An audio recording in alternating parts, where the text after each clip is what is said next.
Yeah, a couple of things. I think it is worthwhile. Of course, I love the Western scientific perspective of looking at this situation as well, but also I think the Taoist perspective on it gives us a really nice mental framework to work with as well, where the adrenal vitality they look at as the Jing, as I'm sure a lot of your followers and customers are well aware of, given the great success of your Jing product. It is something that you are essentially inheriting from your lineage. It's kind of like the epigenetic adrenal vitality that you're inheriting through your line of ancestors.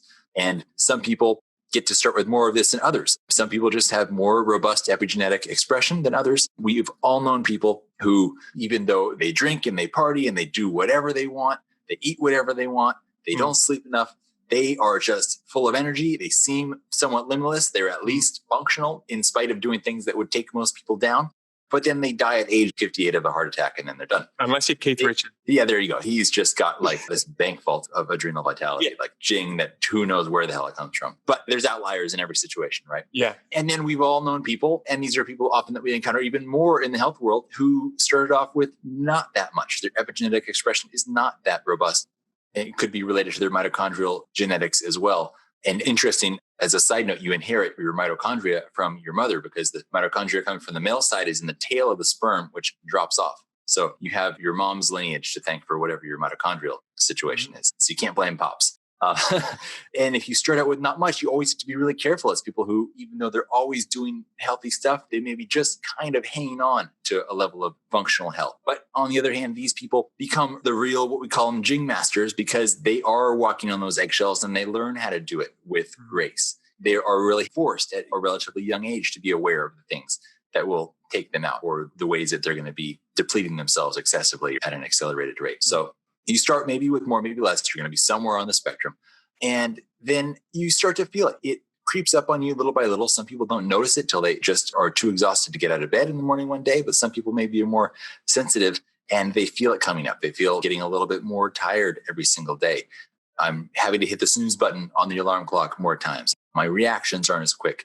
I can't handle stress in the same way. I kind of crumble under it maybe a little more now than I used to when something out of the ordinary happens. So when you're getting into this state, of course, the first thing to do is stop what are called in the Taoist system, the Jing leaks. It's the ways in which you're depleting yourself and causing yourself to be in a state of perpetual stress. So could be a wide variety of things, and everyone kind of has to do a little bit of lifestyle self-analysis and see what it comes down to. It could be not getting a quality sleep. Maybe you're sleeping 8 hours, but it's all light sleeping. You're not getting either enough REM sleep or you're not getting enough non-REM sleep. There could be various things going on there. And then maybe during the day, you're just chronically stressed. Maybe you had a trauma when you were 5 years old and you've never broken out of that. And you're constantly living in a state of perpetual fear, thinking that your demise is imminent. And the unfortunate thing is that people tend, as their adrenals become more depleted and they're more vulnerable, they become more fearful as well because they are vulnerable. And that is a really negative cycle to be in, because when you're fearful, you're going to be stressing more and then you're burning yourself out more. And it's just negative downward path. Of course, if you turn it around, it can go just as fast the opposite way. But it's something to be really mindful of. Yeah. So you want to cut these leaks, and maybe it's eating not a good diet. Maybe it's for a guy too much ejaculation and depleting these essential fluids. It could be that you're drinking too much, doing drugs, relying heavily on stimulants of legal or illegal form to keep yourself going. There's so many things that are basically, it's like borrowing from your future to pay for an unsustainable present lifestyle. You're not making enough money in your job and you don't have any savings to be paying for your lifestyle, but you're taking out loans from the bank and borrowing money from friends and all that stuff.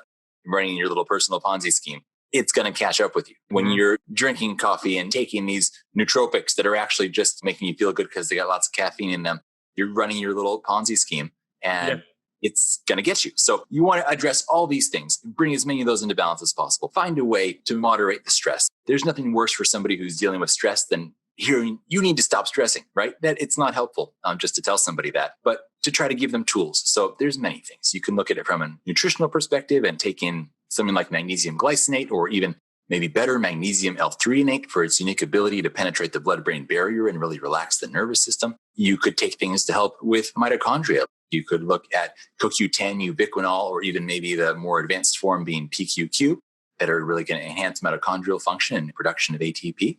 You could incorporate more healthy fats into your diet, because burning fats, you can also make more ATP than when you're just burning glucose. and monitor your blood sugar, because that's going to be this roller coaster that goes up and down. If your blood sugar gets too low and you can't deal with it, you're going to have to secrete more cortisol and rely on the adrenals to keep you going there. And that's going to be another form of stress. So you want to sort all these out as much as possible and cut down these stressors. And maybe it's a lifestyle modification. Maybe it's cutting someone out of your life, switching your job, but also doing things within your power to enhance your adaptability to deal with these external things. Maybe it's meditation or spending more time in nature or finding a form of exercise that de-stresses you but doesn't burn you out. There's so many different ways to handle the stress. So don't feel too pressured to have to just magically make it disappear, but start looking for the tools that are going to work for you. Maybe you look at some adaptogenic herbs like reishi mushroom or rhodiola or holy basil or ashwagandha. There's so many tools. You just kind of explore them and see what seems functional to you. And then you start looking at what can you do to start rebuilding the adrenals. But I think that I may be jumping a little too far ahead of ourselves here into the next chapter of the discussion. Yeah. But first thing is to address where you're burning the candle at both ends on all levels of mind, body, and spirit. Yeah, I think those suggestions are magic. A couple of things I want to really address. But one thing that came up, that you're talking about making very wise decisions. I think of what you were just saying there's a lot of mergers that goes, you're going to have to wise up. And it's very appropriate. The kidney water meridian that encompasses the adrenals has that archetype of the sage. In looking at it from a Taoist perspective, we are looking at, yes, we're transforming fear and doubt into wisdom and trust. So the sage is someone who stops and will take in his environment and will make very mediated choices, very wise choices. They're going to take us towards the direction of and manifesting what truly matters.